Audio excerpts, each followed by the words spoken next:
When you think of made in China, what comes to mind? Probably those huge, super efficient factories along the coast, right? The ones just pumping out stuff for the rest of the world. But here's the thing. To really get a handle on China's industrial power today, you have to look deeper, inland, to a whole different system that's built not for pure speed, but for survival. So, we're going to start with a pretty big question, one that Beijing has been wrestling with for a while now.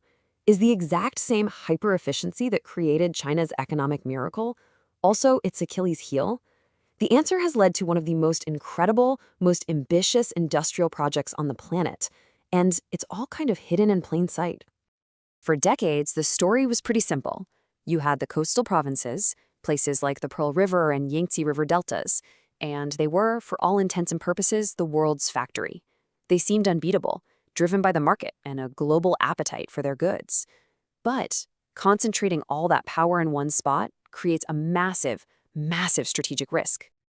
Okay, so this slide breaks it down perfectly. You've got two completely different philosophies clashing here. On the left, that's the coastal model we all know, driven by the market, totally obsessed with efficiency, and running on a just-in-time supply chain. That means every part shows up exactly when it's needed and not a minute before.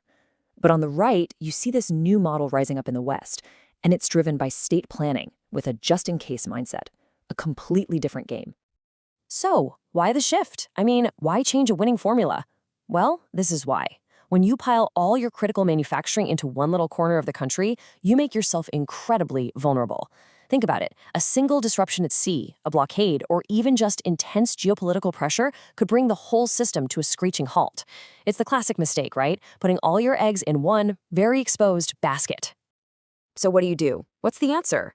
Well, you build a backup. You intentionally develop the huge interior provinces. We're talking places like Sichuan, Chongqing, and Shaanxi, not to kill off the coast, but to act as a strategic backup. It's basically an industrial insurance policy.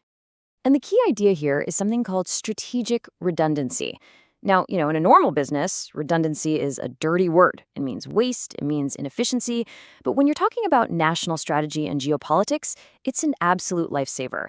It's the planned, deliberate duplication of factories, of supply chains, of infrastructure, all to make sure the entire system doesn't just collapse if one part gets hit. This quote from the source material just nails it. It really crystallizes the whole idea. See, this isn't about chasing the highest possible profit margins. It's about paying a premium right now to guarantee that the lights stay on tomorrow, no matter what's happening in the rest of the world. And the location, the geography out west is pretty much perfect for this role. These provinces are naturally shielded by mountains and sheer distance, which makes them way less vulnerable to any kind of military pressure. They're sitting closer to critical resources like energy and rare earth minerals, plus they're already home to a huge cluster of defense and aerospace industries left over from the Cold War era. And maybe most importantly, they can ship goods by rail straight to Europe, completely bypassing those risky maritime choke points. All right, so what are they actually building in this industrial heartland? Let's do a quick tour of the key industries that are really forming the backbone of this whole resilience strategy. First up is electronics. And we're talking about assembly on a massive scale in cities like Chongqing and Chengdu. Get this, Chongqing alone now makes about a third of all the laptops in the entire world. But the focus isn't on the flashy latest and greatest smartphone. No, it's on the standardized, high-volume workhorses of our economy, things like laptops, servers, and networking gear. Then you've got the auto industry. Chongqing is famous as China's motorcycle capital, but it's also a gigantic hub for commercial trucks and affordable electric cars. The name of the game here isn't luxury or cutting-edge tech. It's all about making things that are robust, reliable, and affordable, mainly for China's domestic market and other emerging economies. Now, this one is a really big deal. The interior is home to a heavily protected, almost walled-off ecosystem for aerospace and defense. We're talking aircraft, missile systems, satellites, the whole shebang. This entire sector is basically immune to market pressures. The only things that matter are reliability and strategic self-sufficiency. Period. And of course, none of this works without power and raw materials. The region takes advantage of its cheap, local energy, a mix of hydropower and coal, to produce things like power grid equipment, critical battery materials for all those EVs, and tons of solar panels, which really underpins China's whole green energy transition. And just so we're clear, we are not talking about small-time operations. These are industrial titans anchoring entire ecosystems. You've got Chang'an Automobile, a state-owned giant, making Chongqing its fortress. In aerospace, the behemoth Avik is the dominant force. Foxconn, yeah, the world's biggest electronics assembler, has plowed billions into the region. And in green energy, a leader like LONGi is a huge player out there. Okay, so we've covered the what and the where. Now let's dig into the how. How does this all actually work? Because this isn't just about building factories in a new spot.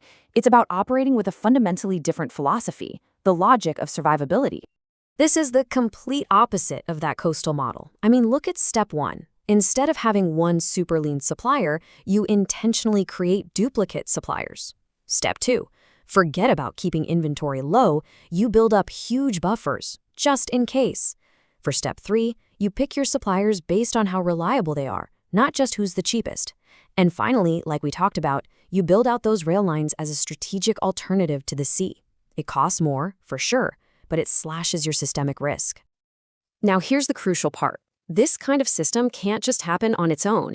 It absolutely requires the heavy hand of the state. The government is directing trillions in funding, it's building high-speed rail and airports way before there's even demand for them, it's providing cheap land, and it's basically socializing all the financial risk. A private company would never do this. The returns are too low. But for the state, making sure these industries can survive is the return on investment. And that really brings us to the core trade-off here. This model is, by its very design, less efficient. Your logistics costs are higher, your return on capital is lower. But all those costs are just accepted as a necessary price you have to pay for resilience. It's a strategic calculation, not an economic one. And it is so important to understand that the goal here is not to shut down all the factories on the coast and move them inland. That's not it at all. The purpose is to create a more balanced, more robust system. The coast is still the engine for efficiency and cutting-edge innovation. The West just provides the strategic depth, the redundancy, that all-important insurance policy. And that all leaves us with one final big thought. For decades, the global economy has been this frantic race towards maximum efficiency. But as the world gets more complicated, as supply chains start to fragment, geopolitical risks go up, maybe the ultimate competitive advantage isn't just about speed or cost anymore. In a more uncertain world, maybe endurance is the new efficiency. It's a huge shift in thinking, and it's one that could reshape the entire global industrial map for years to come.